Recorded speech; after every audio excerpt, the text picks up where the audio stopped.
హరి ఓం. భగవద్గీత సత్సంగానికి మిత్రులందరికీ పునఃస్వాగతం.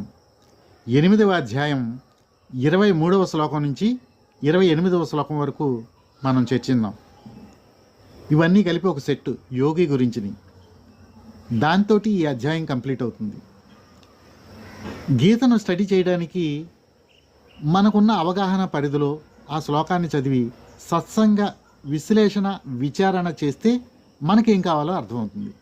ఆ ప్రయత్నం చేసి సామాన్య దృష్టికోణంలో గీతను స్టడీ చేస్తూ అది మీతో షేర్ చేసుకుంటున్నాను. చాలా అవసరమైన విషయాలు ఇందులో కంటైన్ అయి ఉన్నాయి కాబట్టి వీడియో కొంచెం లెంగ్తీ అయినా దయతోటి వినండి.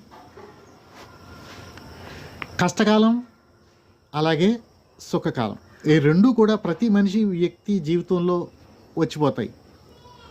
అయితే కష్టకాలంలో దేవతలను మనల్ని ఆశీర్వదించడానికి కూడా జంకుతారు అని స్వామి వివేకానందులు వారు చెప్పారు. ఎందుకంటే ఆయన వారి యొక్క ఆశీర్వాదం వేస్ట్ అయిపోతుందని వారి భయం అంట. అదే మనకి గుడ్ టైం స్టార్ట్ అయినప్పుడు దేవతలందరూ కూడా వచ్చి క్యూ కడతారు, లైన్లో నుంచుని మనల్ని ఆశీర్వదిస్తారు. స్వామి వివేకానందులు వారు చెప్పారు. సరే, గుడ్ టైం వచ్చింది, అదృష్టవంతును, నావలో ప్రయాణం చేస్తున్నాం. అయితే తెరచాప ఎత్తిన నావ స్పీడ్గా ముందుకెళ్ళిపోతుంది అని స్వామి వివేకానందులు వారు చెప్పారు. అదృష్టవంతులమే, గుడ్ టైంలోనే ఉన్నాం, కానీ ఆ తెరచాప పైకెత్తటం అనే యోగం నేర్పరితనం మన దగ్గర లేకపోతే ఎక్కడ వాళ్ళం అక్కడే ఉంటాం. ఓకే, అది అదృష్టవంతుడి పని. మరి దురదృష్టవంతుడు కష్టకాలంలో ఉన్నవాడు, వాడి సంగతి అయితే వాళ్ళని దేవతలే పట్టించుకోవట్లేదు కదా. ఇక మనుషుల సంగతి చెప్పాల్సిందే ఉంది. ఎవరు పట్టించుకుంటారు? ఆయనకి ఎవరు భరోసా? మన గురువు గారు చాగంటి కోటేశ్వరరావు గారు చెప్పారు, కష్టమే ఆయనకి భరోసా ఇస్తుంది, అతనికి భుక్తినిస్తుంది.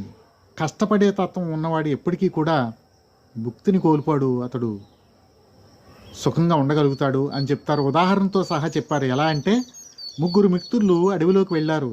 ఒకటి దగ్గర లైటర్ ఉంది. ఆ లైటర్ వెలిగించుకుని నిప్పు రాజేసుకుని అతను అన్నం వండుకుని తిన్నాడు. అగ్గిపెట్టెలు ఉన్నాయి రెండో వాడి దగ్గర, వాడు కూడా అలాగే నిప్పు రాజేసుకున్నాడు. వెంటనే అయిపోయింది వాడి పని, చక్కగా వాళ్ళు హ్యాపీగా ఉన్నారు. 3వ వాడి దగ్గర ఈ 2 లేవు, పాపం దురదృష్టవంతుడు, కానీ కష్టపడతాడు. అతని దగ్గర 2 చెక్కలను రాపాడించి అగ్నిని సృష్టించేటటువంటి కష్టం అతని దగ్గర ఉంది. కొంచెం లేట్ అయినా కానీ కష్టపడి అగ్నిని సృష్టిస్తాడు. అతనికి ఎప్పటికీ లోటు ఉండదు అంటారు చాగంటి కోటేశ్వరరావు గారు, గురువు గారు. ఓ రోజుని గ్యాస్ అయిపోయింది, అగ్గి పెట్టెలు అయిపోయినాయి. వాళ్ళిద్దరూ వచ్చి ఈ కష్టపడేవాడు వెనకాల నుంచున్నారు. కష్టపడేవాడికి ఎప్పటికీ లోటు ఉండదు, వాడికే మంచి రోజులు ఉంటాయి. ఇప్పుడు